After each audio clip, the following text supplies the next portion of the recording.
Hi friends, मैं advocate जागृति Singh from legal cell.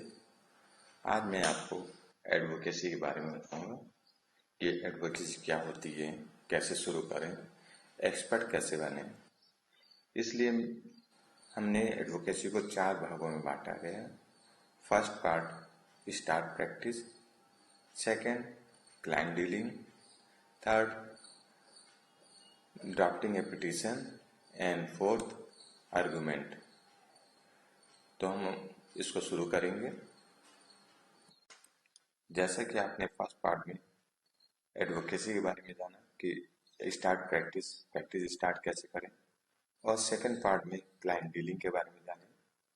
उसी तरह आज हम थर्ड पार्ट यानी ड्राफ्टिंग पिटीशन के बारे में जानेंगे कि पिटीशन को कैसे ड्राफ्ट करें, कैसे लिखें, उसकी क्या क्या इंपॉर्टेंस है सब।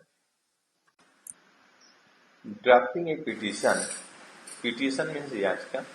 जो भी आप डॉक्यूमेंट दाखिल करते हैं, चाहे वो एप्लीकेशन हो, चाहे रिवीजन हो, चाहे रिट हो, या फिर कोई भी डॉक्यूमेंट, हम उस पर पिटीशन कहेंगे।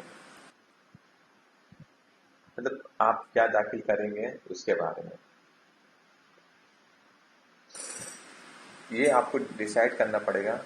आपको क्या दाखिल करना है, ये आपके नॉलेज पे डिपेंड करता है कि जो क्लाइंट आता है उसके बाद क्या रेमेडीज है। अगर वो क्रिमिनल केस है, बेल कराना चाहता है तो बेल एप्लीकेशन दाखिल होगी।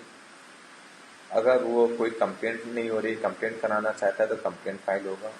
अगर हाई कोर्ट में आके रिट फाइल करना चाहता है तो रिट रेमेडीज होगी। या किसी ऑर्डर के अगेंस्ट है तो अपील फाइल होगी या रिवीजन फाइल होगी।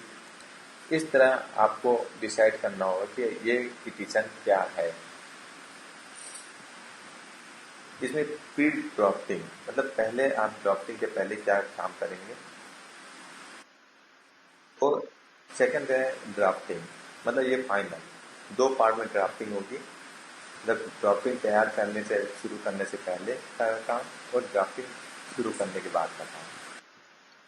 प्री ड्राफ्टिंग जो आपको डॉक्यूमेंट चाहिए, latest law and judgment citation आप रख लीजिए कि क्या है। इसका नॉलेज बहुत जरूरी है क्योंकि उसी के अनुसार आप ड्राफ्ट करेंगे। वॉच कोर्ट, कोर्ट का एक अनुभव होना चाहिए, एक्सपीरियंस होना चाहिए कि कोर्ट क्या ऑर्डर करती है या क्या क्वेरी करती है।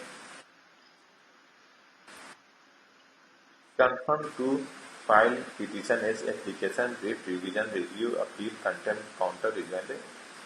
यही मैं आपसे कह रहा था कि ये आपको कंफर्म करना पड़ेगा कि अब आपको कौन सा डॉक्यूमेंट प्रिपेयर करना है, कौन सी पिटीशन प्रिपेयर करनी है। Collect A format of petition, her document की, हर पिटीशन की एक अलग फॉर्मेट होता है। हर जगह एक फॉर्मेट, जैसे बेल एप्लीकेशन लिखेंगे तो उसका अलग फॉर्मेट है, रिव्यू लिखेंगे उसका अलग है, रिवीजन लिखेंगे उसका अलग है, अपील लिखेंगे उसका अलग है, रिट लिखेंगे अलग है। क्योंकि आप शुरुआत कर रहे हैं तो आपके पास हर डॉक्यूमेंट या हर एक चीज की नॉलेज नहीं होगी। तो सबसे ईजी है कि उसका एक किसी भी पिटीशन की एक कॉपी लीजिए, उसे ड्राफ्ट कीजिए, उसको देखिए, वो एक फॉर्मेट के रूप में काम आएगा। या ये उसको फॉर्मेट बनाइए कि हम इस तरह तैयार करेंगे। डेट वाइज डॉक्यूमेंट अरेंजमेंट, सबसे पहले आप जो अपने क्लाइंट के डॉक्यूमेंट दिए हैं उसको डेट वाइज अरेंज कर लीजिए। Prepare a date and events, date and events का मतलब किस तारीख को कौन सी घटना घटी है, इसको एक जगह लिख लीजिए, जिसे हम शॉर्ट नोट के रूप में भी यूज करेंगे। प्रिपेयर शॉर्ट नोट, केस का पूरा ब्रीफ एक शॉर्ट नोट के रूप में लिख लीजिए। थोड़ा सा आप आगे राइट हैंड साइड में जगह छोड़ दीजिएगा, जब आप पिटीशन लिख लीजिएगा तो उसी के आगे पेज नंबर डाल दीजिएगा। Research, this is very important. Research, research means क्या, आज सबके पास मोबाइल है, इंटरनेट है, तो इसलिए आज ये रिसर्च शब्द बहुत व्यापक हो गया है। पहले तो लिमिटेड था, बुक्स में पढ़ते थे, जर्नल में पढ़ते थे, लेकिन आज रिसर्च का मतलब हो गया कि कोई भी केस हम तैयार करते समय ही रिसर्च करें। नेट पे बैठे किसी भी ब्राउजर पे सर्च करें, चाहे गूगल को कर लें कि हमें क्या टॉपिक है, उससे रिलेटेड क्या लॉ है, उससे रिलेटेड लेटेस्ट साइटेशन क्या है, सारी चीज फ्री ऑफ कॉस्ट आपको मिल जाएगी। बस मेहनत आपको करनी होगी। अब आते हैं ड्राफ्टिंग, फाइनल स्टेज। मतलब ये तो होमवर्क हो गया एक तरह से। अब फाइनल, जब हम ड्राफ्टिंग करते हैं, जब हम एक किसी की फॉर्मेट ले लेते हैं, कोई भी पिटीशन होता है तो उसमें कुछ चीज़ इंपॉर्टेंट होती है, उस तरह हमें ड्राफ्ट करना होता है। जैसे अगर हम कोई भी पिटीशन ड्राफ्ट कर रहे हैं तो सबसे पहले कोड का नाम आता है, heading of the code, detail of act and section, किस एक्ट में किस सेक्शन में आप ये पिटीशन फाइल कर रहे हैं। उसके बाद आता है डिटेल ऑफ पार्टीज, कौन कौन सी पार्टीज है, मतलब अपोजिट पार्टी वे पिटीशनर, मतलब एप्लीकेंट अपोजिट पार्टी कौन सी है। इन दोनों के बीच में वर्सेस होगा, जैसे कंपनी एक्ट के या बहुत से केसेस होते हैं जिसमें वर्सेस नहीं होता है, वहाँ पे एंड होता है दो के बीच में। जैसे कंपनी एक्ट में आप एमएलगेमेशन में जाएंगे तो दो कंपनी का एमएलगेमेशन हो रहा है तो एंड होगा।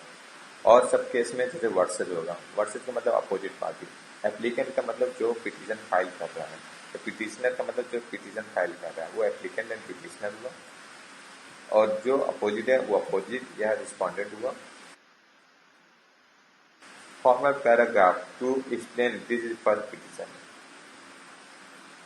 लॉ के अनुसार हम किसी भी फैक्ट पे कोई भी प्रेयर एक बार से दोबारा नहीं करेंगे। मतलब अगर आपके क्लाइंट सेम है, आप उनका फैक्ट सेम है और वो चाहते सेम है, ये तीन कंडीशन सेम है, तो आप दोबारा कोई भी पिटीशन फाइल नहीं करेंगे।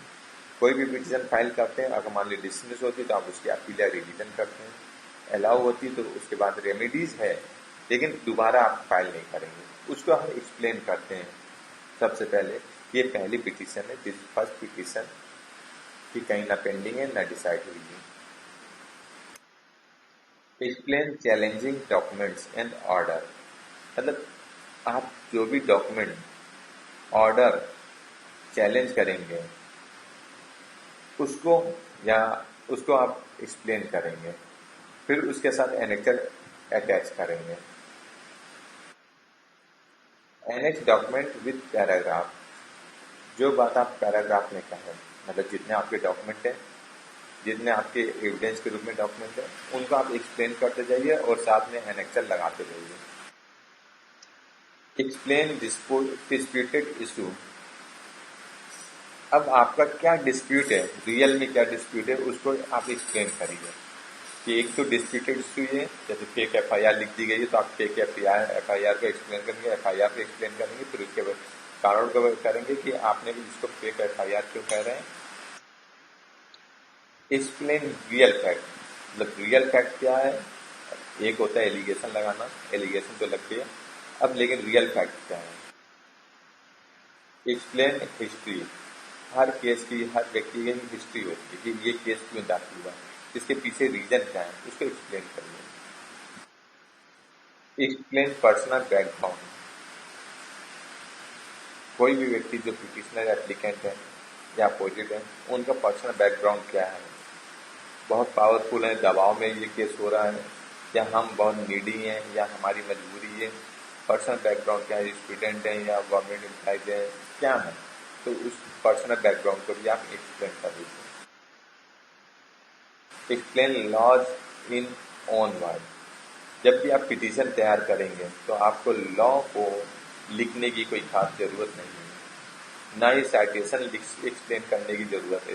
एक्सप्लेन कर सकते हैं, लेकिन अटैच करने के लिए एनेक्टर के रूप में लगाने की कोई खास जरूरत नहीं। आप अपनी लॉ को अपनी लैंग्वेज में एक्सप्लेन करिए कि हमारे केस से रिलेटेड क्या है और क्या होना चाहिए। Explain why court grant relief, सबसे इंपॉर्टेंट होता है। सबसे इंपॉर्टेंट क्वेरी है, कोर्ट आपको ये रिलीफ क्यों दे, जो आप प्रेयर किए हुए हैं वो रिलीफ क्यों दे, आखिर ऐसा क्या रीजन है जो हम आपको ये रिलीफ दें, इसको आपको एक्सप्लेन करना चाहिए। Explain prayer relief in clear, आप क्या चाहते हैं। जैसे क्लाइंट से हमने क्लाइंट डीलिंग के समय में बताया कि उनसे पूछे प्रेयर क्या चाहते हैं, रिलीफ क्या चाहते हैं, उस रिलीफ को आप एक्सप्लेन करिए। अगर कोई ऑर्डर रिक्वेस्टिंग है तो वो एक्सप्लेन करिए, अगर और कुछ चाहते हैं तो वो एक्सप्लेन करिए, लेकिन वो प्रेयर क्लियर होनी चाहिए, घुमा के नहीं होनी चाहिए, बात अधूरी नहीं होनी चाहिए, एकदम क्लियर होनी चाहिए। अब आता है सबसे इम्पोर्टेंट छोटा सा फैक्ट, कोर्ट फीस, कि कितनी कोर्ट फीस पे होगी, क्योंकि बिना कोर्ट फीस के मुकदमा दाखिल नहीं होगा। अगर आप दाखिल कर दिए तो रिपोर्ट लग जाएगी, फिर से आपको कोर्ट फीस पे करनी पड़ेगी। इस तरह ये ड्राफ्टिंग का पार्ट होता है कि ड्राफ्टिंग करने के लिए हमें कितनी चीज इम्पोर्टेंट है, क्या क्या ध्यान में रखना चाहिए।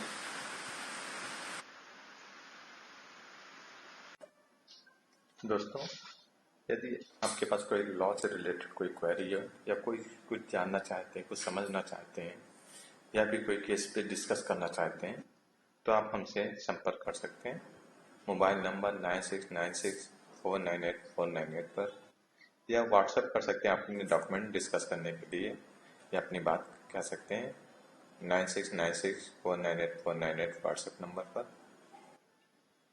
आप हमारे फेसबुक पेज को भी देख सकते हैं, लाइक कर सकते हैं, उस पर जो आप जानकारी मिलेगी क्वेरी कर सकते हैं legalsafe.in। हमारा ट्विटर अकाउंट है legalsafe1 और हमारा टेलीग्राम है t.me, मतलब टेलीग्राम का लीगल सेफ। इंस्टाग्राम पे आप विजिट कर सकते हैं लीगल सेफ पे, और हमें मेल कर सकते हैं info@legalsafe.in। और हमारे बारे में अधिक जानकारी के लिए विजिट करें legalsafe.in। Thank you. आप हमें अपना कोई भी क्वेरी कमेंट्स इसके मैसेज बॉक्स में भी लिख सकते हैं। Thank you.